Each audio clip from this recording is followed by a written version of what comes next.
ओम अज्ञानतिमिरान्धस्य ज्ञानाञ्जनशलाकया चक्षुरुन्मिलितं येन तस्मै श्रीगुरुवे नमः। वाञ्छाकल्पतरुभ्यश्च कृपा सिन्धुभ्यश्च पतितानां पावनेभ्यो वैष्णवेभ्यो नमो नमः। श्रीकृष्ण चैतन्य प्रभो नित्यानंद श्री अद्वैत गदाधर शिवसदि गौरभक्तवृंद। हरे कृष्णा कृष्ण कृष्ण हरे हरे, हरे राम राम राम हरे हरे। सर्वप्रथम मैं अपने गुरुपाद पद्म ओम विष्णुपाद अष्टोत्तर शत श्री श्रीमद भक्ति वेदांत माधव गोस्वामी महाराज के चरण कमलों में अनंत कोटि दंडवत प्रणाम ज्ञापन करता हूँ। हम लोग श्रवण कर रहे हैं श्रीमद भागवत पुराण में दसम स्कंद का 35वां श्लोक युगल गीत। तो उसको उच्चारण करेंगे हम लोग एक बार, आप भी कर लीजिए। ये वाला है 16 और 17वां हमारा चल रहा है, जिसमें भगवान के चरण कमलों की विशेषता बताई है ना, कि वो किस प्रकार से अपने चरण पृथ्वी के ऊपर रखते हैं। निज पदाब्ज दलैर ध्वज वज्र नीरजांकुश विचित्र ललामयी ब्रज भुवः शमयन कुरुतोदम वश्मधूर्य गतिरीडित वेणु ब्रजति तेन वयं सविलास वीक्षणारपित मनोभव वेगा कुज गतिम गमिता न विदामः कश्मलेन कवरम वसनम वा। किस प्रकार से भगवान अपने निज पदों से, मतलब भगवान अपने पैरों से चल रहे हैं, मतलब वो पादुका नहीं ग्रहण कर रहे हैं। पादुका का यहाँ पर बहिष्कार कर दिया गया है ना, पादुका उन्होंने पहनी ही नहीं है, ब्रज में पहनी ही नहीं है। और उनके चरण कमल अब्ज का मतलब होता है कमल, है ना, अब्ज जो जल से पैदा होता है तो उसको बोलते हैं अब्ज। और दलई मतलब जो पेटल्स की तरह से हैं, सॉफ्ट बिल्कुल। और उसमें 4 चिन्ह बताए उन्होंने, ध्वज, वज्र, कमल, नीरज और अंकुश।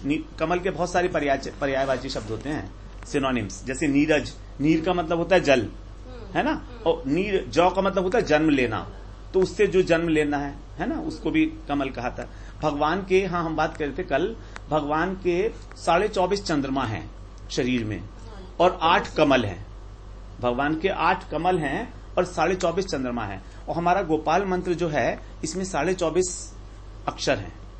तो प्रत्येक अक्षर जो है वो भगवान, जो चंद्रमा है ना भगवान के शरीर का, वो है। वास्तव में गोपाल मंत्र जो है वो भगवान का ही स्वरूप है।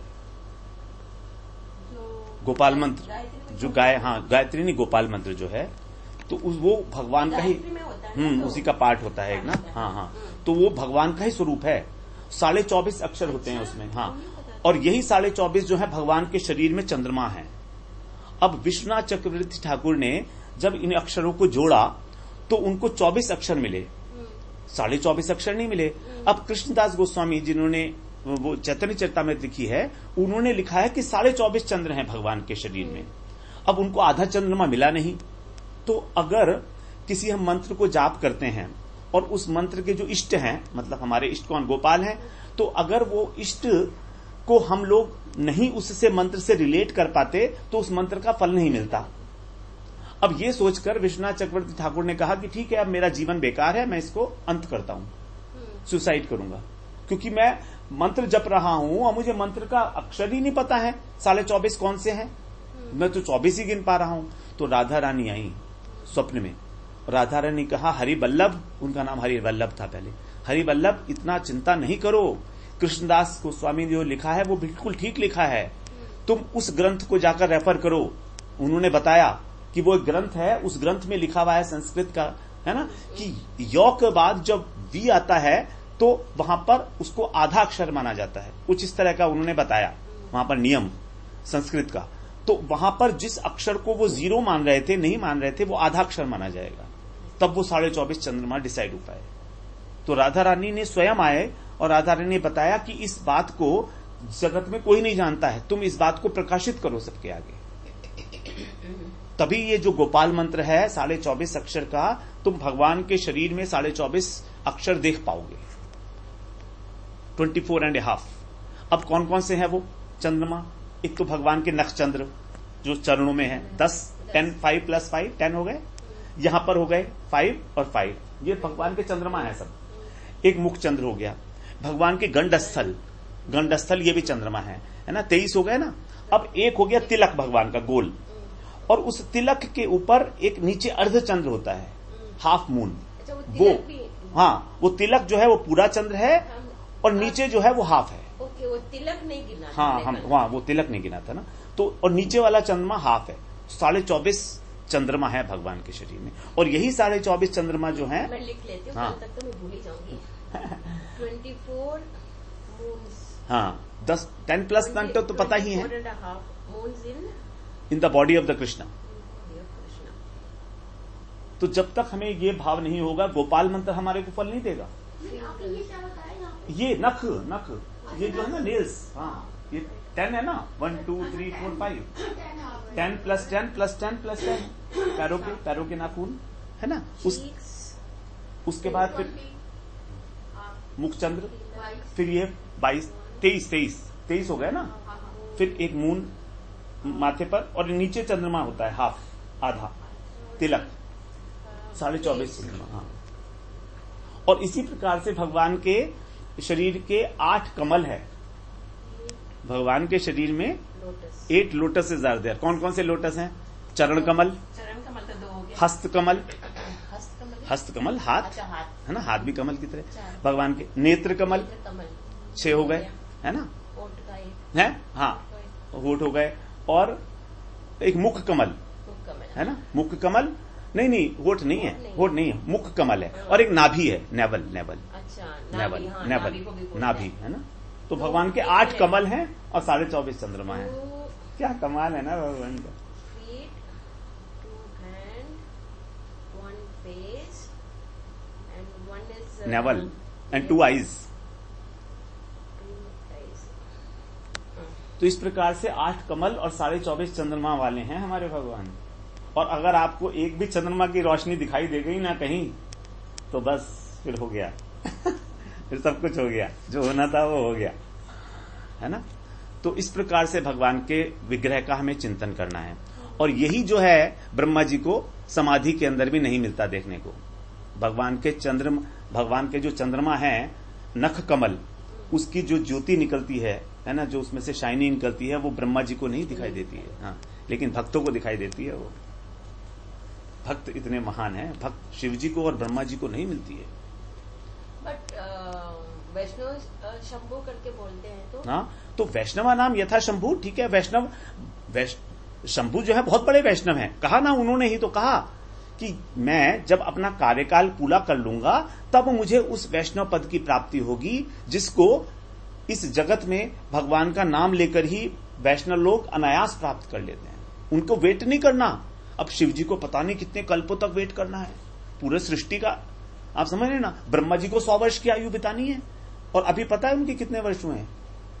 50 वर्ष पूरे हो चुके हैं ब्रह्मा जी के, और 50 वर्ष में अभी अगला वाला 50 वर्षों का पहला दिन चल रहा है। उस पहले दिन में उनके, अगर हम 12 घंटे का समय लेते हैं तो 11:27 हुए हैं। मैंने वर्कआउट किया है, 11 दोपहर के 27 मिनट हुए हैं पहले वाले दिन के अंदर अभी। तो उनको तो 50 वर्ष बाकी है पूरे ब्रह्मा जी को। तो ब्रह्मा जी को जो वैष्णव पद मिलेगा वो तो उसके बाद मिलेगा, अभी नहीं मिलेगा, क्योंकि अभी तो ड्यूटी पर है वो। अब अगर ड्यूटी पे हैं तो भगवान की सेवा में कैसे जाएंगे गोलोक धाम में? आप सोचिए ना, ड्यूटी पहले पूरी करो भाई, उसके बाद आ जाना आप मेरे लोक में। भगवान ने मना तो ना किया है, भक्त तो आप। ये कहा है ब्रह्मा, शिव जी ने कही है बात कि वैष्णव की इतनी महिमा है, जो इस धरती के ऊपर भगवान ने वैष्णव भेजे हैं, हमारे गुरुवर्ग हैं, है ना। हम लोग वैष्णव नहीं है, हाँ हम नहीं है वैष्णव, ना हम भक्त हैं ना हम वैष्णव हैं। हाँ, वैष्णव आभास, वैष्णव की छाया बनने की चेष्टारत है ना, चेष्टा है वैष्णव, कोशिश हो, फॉलो करो। तो ये है वैष्णवों की महिमा। तो इसीलिए यहां पर कह रहे हैं कि वो हमको भगवान का जो अनुगत्य है, वो वृंदावन का है ना, एक प्रकार से वृंदावन का जो आश्रय है वो सबसे बड़ी महिमा है। वृंदावन के आश्रय की कमाल है। वृंदावन साक्षात जो है वो है भगवान की लीलाओं में उपयोगी है। देखो, 2 ही तो हैं, एक तो राधा कृष्ण है ना, एक वृंदावन और एक सहचरी जो उनकी है ना। तो वही तो सारी सखिया और मंजिरा, तो यही तो स्वरूप है भगवान का धाम। इसके बिना तो कोई लीला ही नहीं होगी, है ना। और इसी के लिए जो है, एक बार जो हम बात कर रहे थे कल, जो बिल मंगल ठाकुर हैं, तो वो कह रहे थे कि गोपियां जो हैं इंतजार करती हैं भगवान का। तो इंतजार करते हुए भगवान का कह रही हैं वो कौन सा रूप देखना चाह रही हैं। लीलायिताभ्याम रस शीतलाभ्याम नीलारुणाभ्याम नयनाम्बुजाभ्याम आलोकयेतद्भुत विभ्रमाभ्याम काले कदा कारुणिकः किशोरः। भगवान का जो किशोर रूप है, किशोर रूप आप जानते हैं, भगवान की 3 stages are there. 1 is the बाल्य अवस्था, है ना, फिर उनकी पौगंड आती है, पौगंड के बाद आता है किशोर। तो 5 वर्ष तक कौमार अवस्था है, उसको बाल्य अवस्था है, बहुत कुमार के भी फिर 3 पार्ट्स हैं। तो 5 वर्ष तक वो है। उसके बाद 5 वर्ष से और 10 वर्ष तक भगवान का पौगंड है। पौगंड का मतलब है जब वो वन में क्रीड़ाएं करते हैं, है ना, सखाओं के साथ घूमते हैं। और 10 वर्ष के बाद जो है भगवान का 15 वर्ष तक किशोर, उसमें जो गोपियों के साथ जो उन्होंने लीलाएं की हैं वो। नहीं, 8 साल में नहीं किया, बड़ा होके किया थोड़ा सा, 11 साल में है शायद, नहीं 7 साल में तो, हाँ 11, हाँ 8 साल में किया, 8 साल में किया। लेकिन भगवान का तो किशोर हमेशा ही है, नित्य किशोर है। अब एक बात और बताएं, जो गोलोक धाम वृंदावन के जो रस हैं वो तो नित्य रस हैं। अब जो यशोदा मैया हैं, अगर भगवान बड़े हो जाएंगे तो उनको दूध कैसे पिलाएंगी?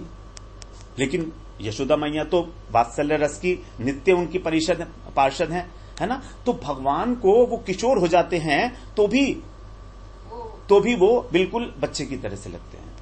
और गोपियों को वो किशोर, छोटी उम्र में भी वो किशोर ही लगते हैं, क्योंकि वो नित्य है, उनका भाव है ना, नित्य भाव है उनका।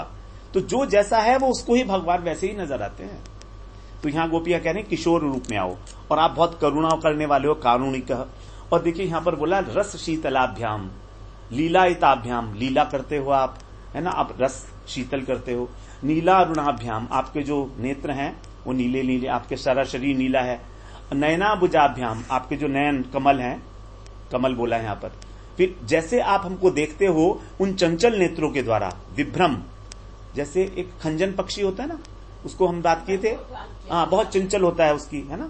तो उसकी तरीके से आप इधर उधर देखते हो, आपकी आंखें चंचल हैं। राधा रानी की आंखें भी ऐसी हैं, वो भी चंचला हैं बहुत। तो इस प्रकार हम आपको कब देखेंगी?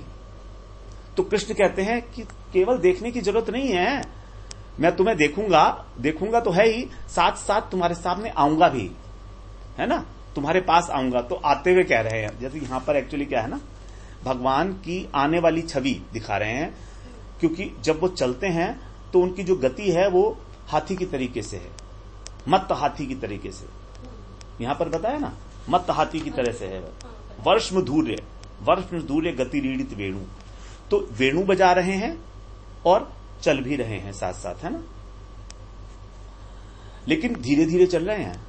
अगर मान लो तेजी से चलेंगे तो वेणु बजा सकते हैं क्या? नहीं बता सकते। तो धीरे धीरे, और ऐसे चल रहे हैं जैसे मटक मटक के, जैसे चलते हैं भगवान हमेशा, जैसे हमने देखा हो। रासलीला में तो देखा होगा, लिखा है तो ऐसे ही है, मटक मटक के, हाँ उन्होंने देखा है ना। तो कह रही है वहां पर गमन भंगी, भगवान की गमन भंगी है। कैसे है बता रहे हैं, बिल मंगल ठाकुर बता रहे हैं कर्णामृत में। दूराद विलोकयति वारण के लिगामी धारा कटाक्ष भरितेन विलोकितेन आराधु पैति हृदयंगम वेणुनाद वेणी मुखेन दशनान शुभरेण देव। हे देव, देव का मतलब क्या होता है? दिव धातु, दिव एक धातु है संस्कृत में, उसका मतलब होता है क्रीड़ा करना, क्रीड़ा, प्लेफुलनेस, है ना। और उसका यह भी मतलब है कि ट्रांसेंडेंटल। तो आप एक तो ट्रांसेंडेंटल हो और आप हमेशा ही मूड में रहते हो क्रीड़ा के, यू आर वेरी प्लेफुल। तो ऐसे हो आप। तो ऐसे जब आप आ रहे हो, यू आर बेसिकली 2 in 1, लीला परायण और ज्योतिर्मय, वेरी शाइनिंग, सेल्फ प्रकाश है ना भगवान का। तो ग्लेयरिंग बिल्कुल कैसे होंगे ना, ग्लेयर एकदम जब आ रहे हैं देख ही नहीं तो, पाएंगे। है ना। तो कृष्ण जब देख रहे हैं, कृष्ण अब देख रहे हैं गोपियों को, तो कैसी दृष्टि से देख रहे हैं? सबसे पहले जो इसमें बोला है धारा कटाक्ष भरितेन, राधा जी को धारा बोला है,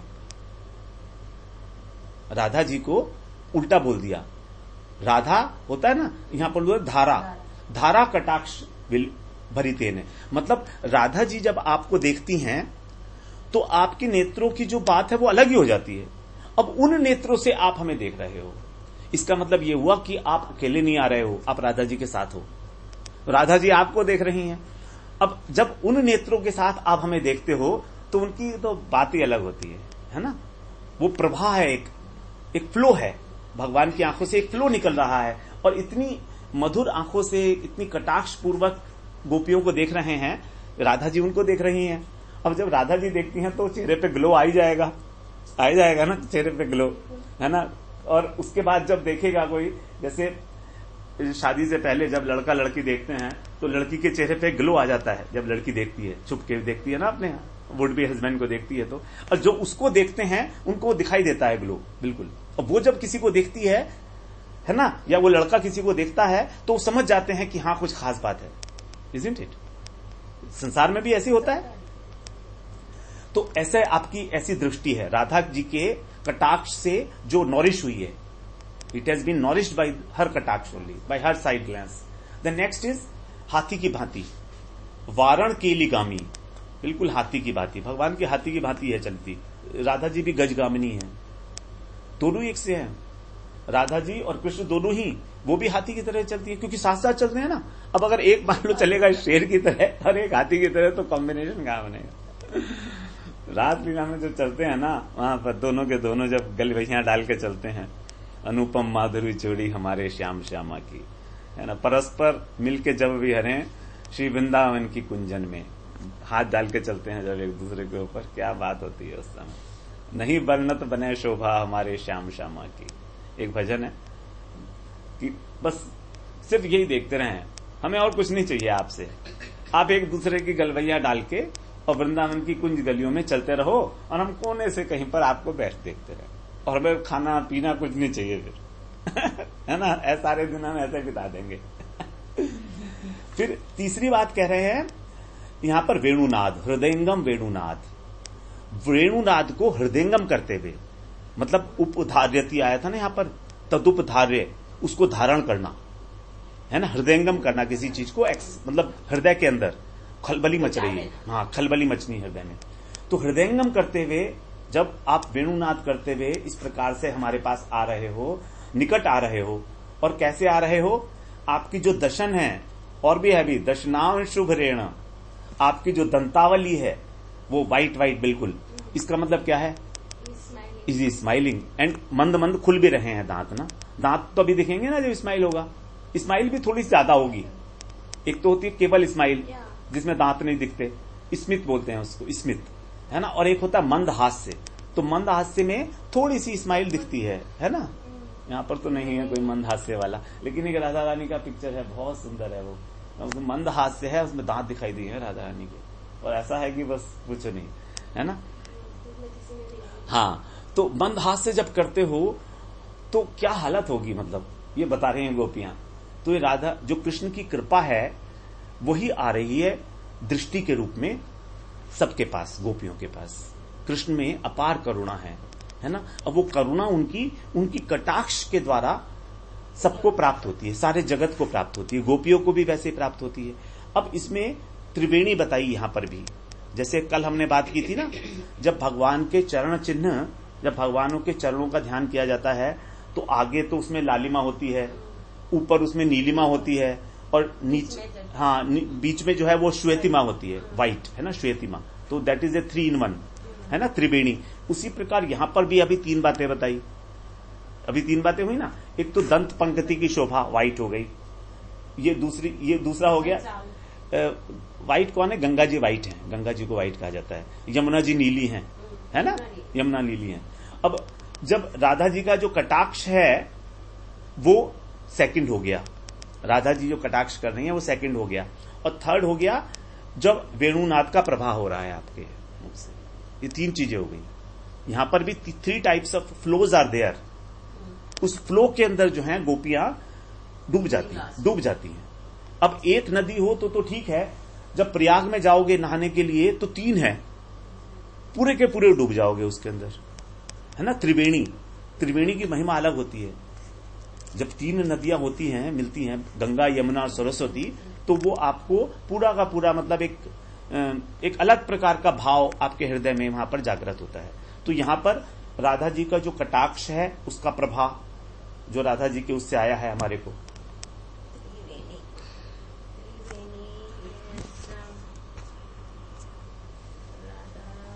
राधा जी का कटाक्ष है, तो साइड ग्लैंस है ना।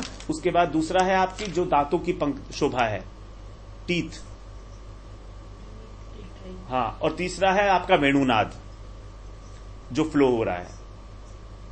तो इसमें स्नान करा रहे हैं कृष्ण अपनी शोभा से, अपनी सुषमा जो उनकी प्रभावित हो रही है, तो गोपियों के हृदय को बींध देती है वो। अब वो मोहित हो जाती है पूरी की पूरी। फिर गोपियों के अंदर कुछ रहता नहीं है। तब वो कह रही हैं कि आगे क्या कह रहे हैं इसमें, कुछ गतिम गमिता न विदामह। अब यहां पर वो कह रही हैं कि इतना मोहन है आपका ये सब कुछ वेणु गीत। हाँ, they get lost, they are not able to investigate anything. अनुसंधान नहीं कर पा रही वो हम कौन है, कहां है।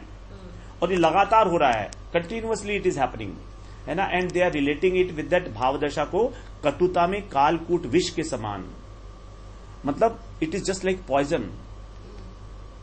दोनों चीजें एक साथ हो रही है गोपियों को, हृदय में खुशी भी हो रही है और विष की तरीके से भी है भगवान।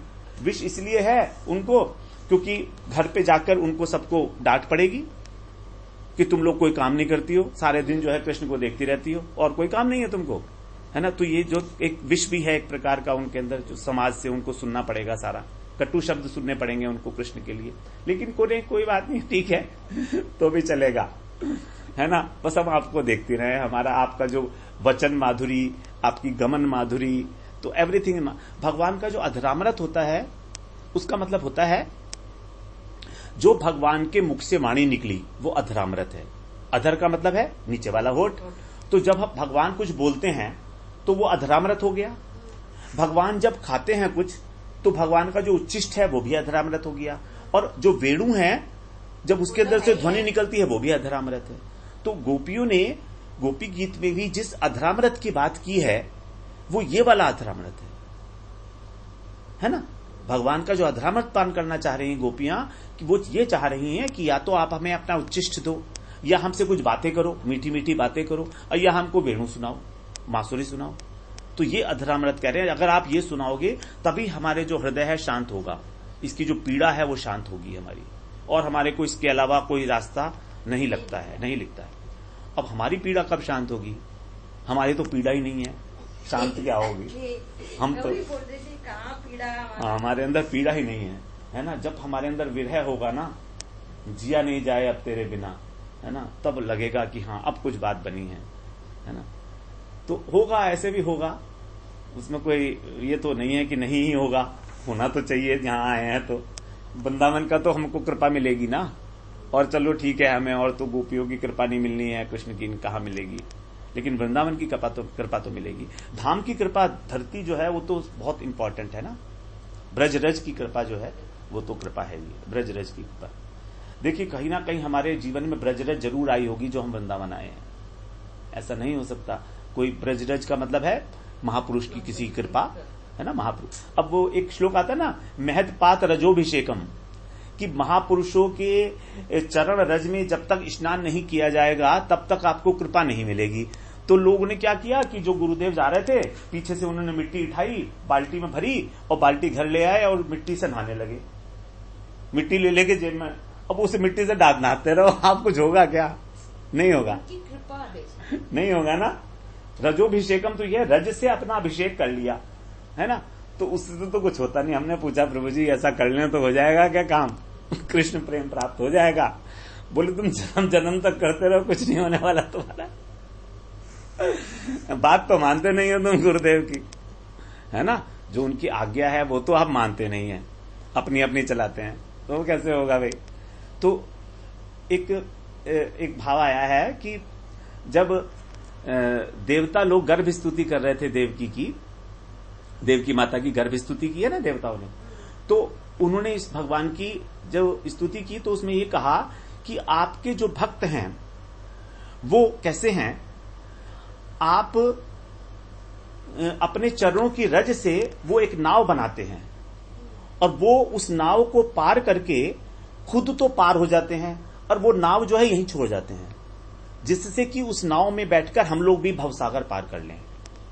हम लोग भी भवसागर पार कर सकते हैं उस नाव में बैठकर जो उन्होंने बनाई है। आप समझ रहे ना, जो हमको नाव बनाई गई है, दी गई है हमारे गुरुओं के द्वारा, उस नाव में बैठकर हम लोग पार कर सकते हैं। इसमें एक आया है, भागवत में श्लोक आया है, 10वें अध्याय में ही है, जब भगवान की स्तुति की है ना, हाँ ये वाला एक श्लोक है। स्वयं समुत्तीर्य सुदुस्तरम द्युमन भवार्णवम भीमबद्भ्र सौहृदा भवत्पदाम्भोरुहुनावमत्र ते निधाय याता सदनुग्रहो भवान। 31वां श्लोक है ये 10वें अध्याय का, 10वें स्कंद का दूसरे अध्याय का। इट्स वंडरफुल, हाँ, it is saying the wonderful thing. वो कहता है हे द्युमन, द्युमन का मतलब भगवान, आप प्रकाशमान वस्तु हो ना सूर्य की तरीके से, वो क्या करते हैं, आपके जो भक्त हैं इस संसार सागर को पार करने के लिए एक बहुत सुंदर सी नाव बनाते हैं, सुदृढ़ नाव है ना, और वो नाव जो है बना के खुद पार कर जाते हैं। स्वयं समुत्तीर्य, they cross this worldly ocean है ना, and then they leave that नाव हेयर इटसेल्फ। मतलब जैसे दो बैंक्स हैं, अब एक बैंक से मान लो यहां पर गए तो वो नाव तो उधर चली गई दूसरे बैंक पे, तो वापस कैसे आई, वो कहते आ जाती है, वो आ जाती है नाव, वो वहां पर उनको छोड़ के पार करा दिया और फिर वो यहीं मिल गई है ना। अब जब भक्त उस नाव में बैठ जाता है तो वो भी पार हो जाता है। उस नाव में बैठने की बात है बस। और ये नाव कौन सी है पता है, ये नाव है हमारी संप्रदाय की नाव, गुरु परंपरा की नाव। गुरु परंपरा जो है हमारी, वही हमको पार कराती है ना। भवत पदाम्बो रू नावमत्र, नावमत्र नाव जो है बोट, तो ये गुरु परंपरा ही नाव है। अब ये नाव ऐसी नाव है कि पता नहीं कितनों को पार करा गई, लेकिन तो भी है, गुरु परंपरा कहीं खत्म नहीं होती ना, तो ये नाव हमेशा पार कराती रहेगी हमको। और यही आपका अनुग्रह है प्राणी मात्र के ऊपर। हम सोचते हैं हमारे ऊपर भगवान कृपा नहीं कर रहे, अगर हमारे को भगवान ने किसी सद संप्रदाय में दीक्षित करा दिया है तो ये भगवान का कृपा है। सद अनुग्रहो भगवान, देवता लोग कह रहे हैं कि वही आपका अनुग्रह है। अगर हमको गुरुदेव की शरण मिली है तो ये भगवान की सबसे पहली कृपा है और सबसे अंतिम कृपा भी यही है, और कोई कृपा नहीं है भगवान की। गुरु का आश्रय लेना है ना, सद अनुग्रह भगवान, देवता लोग कह रहे हैं। और वो लोग कैसे हैं, अदभ्र सौहृदा, जो हमारे गुरु हैं वो सुहृद हैं, हमारे वेल विशर।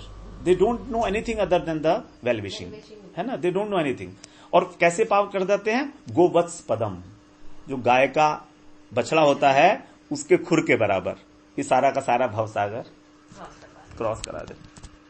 तो ये महिमा भगवान की, नाम की, भगवान की है ना, इट्स अनंत, यू नो। वही गोपियां यहां पर कह रही हैं कि इसी प्रकार की ये जो आपके अंदर अब आप हमें देखते हो कटाक्ष से, तो यही सब कुछ है ना। और यहां पर एक बात और बताई है कि जब आप इस धरती के ऊपर चलते हो तो इसकी जो व्यथा है, इसका जो पीड़ा है, गाय को चलने से वो शांत हो जाती है। तो वास्तव में गाय से पीड़ा नहीं होती धरती को, क्योंकि गाय तो सारी भगवान को बहुत प्रेम करती हैं, माता की तरह प्रेम करती हैं, वो तो वात्सल्य प्रेम है गाय का। तो उनके खुरों से धरती को दुख होगा क्या, नहीं होगा। तो यहां बता रहे हैं कि वो जो वृषभ, जो असुर वसुर आते हैं, धेनुकासुर है ना, वृषभासुर, अरिष्टासुर, गाय बन के, बैल बन के आते हैं ना ये लोग, वत्सासुर, इनके